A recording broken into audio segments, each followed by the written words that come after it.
Hello बच्चों, let's see this question and question says calculate the EMF of the following cell at 298 Kelvin. So we have given the cell notation and the concentration value, and along with this we have in standard reduction potential for Mg positive to Mg, that is minus 2.37 volt, and for Ag so it is given 0.8 volt. So we have to calculate the EMF for this cell. So देखो इस ये जो हमारा question है, ये हमारा question किसमें है, इलेक्ट्रोकेमिस्ट्री का क्वेश्चन है जो कि नॉन इक्वेशन से रिलेटेड है. So the key concept in this question will be Nernst equation. So एक तरह से आसान क्वेश्चन है क्योंकि हमें इसमें फॉर्मूला में अप्लाई ही करना है, पुट करना है, बस और कुछ नहीं है. देखो जो हमारी नर्स्ट इक्वेशन होती है वो क्या होती है, हमारी नर्स्ट इक्वेशन कुछ इस तरह से होती है. ई ऑफ द सेल, क्योंकि हमको ये निकालना है, और ये होगा हमारा ई नोट सेल माइनस, देखो अगर टेम्परेचर 298 केल्विन है तो हमारे पास ये नर्स्ट इक्वेशन कैलकुलेशन करने के बाद ये आ जाती है 0.059 डिवाइड बाय एन. एन होगा हमारा जितना इलेक्ट्रॉन का चेंज होगा, log concentration product upon concentration of reactant. तो ये हमारी नर्स्ट इक्वेशन होती है, और हमको जो अब जो वैल्यू दे रखी है वो इसमें फॉर्मूले में पुट कर देंगे और हमारा ई ऑफ द सेल निकल आएगा, यानी कि ईएमएफ निकल आएगा इस पर्टिकुलर सेल के लिए. तो चलिए निकालते हैं इसको. हम कैसे निकालेंगे, देखो हमारे पास क्या है, हमारे पास कंसंट्रेशन है किसकी, मैग्नीशियम आयन की, और हमारे पास कंसंट्रेशन है सिल्वर आयन की. ठीक है, तो सबसे पहले हमको क्या निकालना पड़ेगा, हमको निकालना पड़ेगा एनोड और कैथोड, जिससे हमें ओवरऑल रिएक्शन पता चल सके. सो हमारी एनोड रिएक्शन होगी, जो एनोड पे कैसी रिएक्शन होगी, एनोड पे कुछ इस तरह की रिएक्शन होगी, magnesium solid is converting into magnesium plus 2 ion. ठीक है, और यहां से हमारे पास जो कैथोड पे जो रिएक्शन होगी वो क्या होगी, हमारी जो सिल्वर आयन है यानी कि एजी पॉजिटिव आयन है वो किस में कन्वर्ट हो रहा है, वो कन्वर्ट हो रहा है एजी सॉलिड में. किसमें कन्वर्ट हो रहा है, एजी सॉलिड में.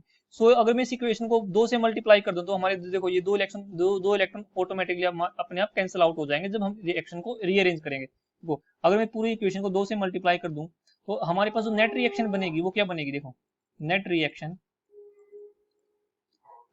क्या होगी.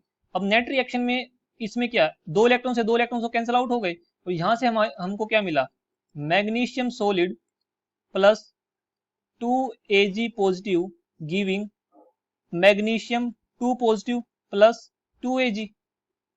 ये हमको क्या मिला, ये ओवरऑल रिएक्शन मिली. ठीक है, अब इस ओवरऑल रिएक्शन में हमारे पास जो इलेक्ट्रॉन का चेंज आया वो कितना आया, वो इस इलेक्ट्रॉन का चेंज कितना आया, 2 का चेंज आया.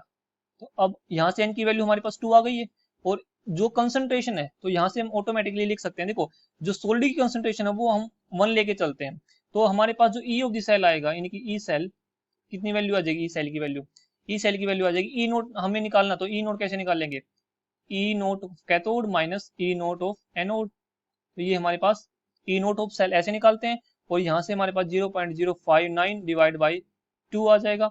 लोग देखो कंसंट्रेशन ऑफ प्रोडक्ट देखो इसकी कंसंट्रेशन तो हम यूनिटी लेके चलते हैं, तो हमारे पास फॉर्मूले में क्या आएगा, Mg2 पॉजिटिव आयन, और यहाँ पर क्या आएगा हमारे पास फॉर्मूले में Ag पॉजिटिव आयन. ठीक है, और जो स्टोइचियोमेट्रिक कोएफिशिएंट होता है वो पावर में चला जाता है. तो यहाँ से ऑटोमेटिकली अगर मैं कैलकुलेट करूँ तो कैलकुलेट करने के बाद मेरे को क्या मिलेगा, E of the cell is equals to, यहाँ से वैल्यू कितनी आ जाएगी, देखो यहाँ से अगर मैं वैल्यू को कैलकुलेट करूँ तो कैलकुलेट करने पर कितना आएगा, ये वैल्यू किसकी, रिडक्शन पोटेंशियल की वैल्यू है, और रिडक्शन पोटेंशियल की वैल्यू को मेरे को इसमें पुट करना है. तो हमारा कैथोड क्या था, कैथोड था हमारा सिल्वर, तो सिल्वर ये वैल्यू आ जाएगी, सबसे पहले ये वैल्यू रखेंगे. ठीक है, तो यहाँ से वैल्यू आ जाएगी 0.8 माइनस, और ये हमारी एनोड की वैल्यू दैट इज -2.7, सो ये आ जाएगी -2.37.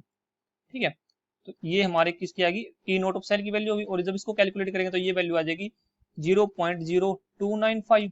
और लोग अब मैग्नीशियम आयन की कंसंट्रेशन कितनी है, 0.1 मोलर है, और इसी तरह सिल्वर आयन की कंसंट्रेशन कितनी है, 0.1 मोलर है. तो इसको हम ऐसे भी लिख सकते हैं ना, 0.1 इंटू 0.1.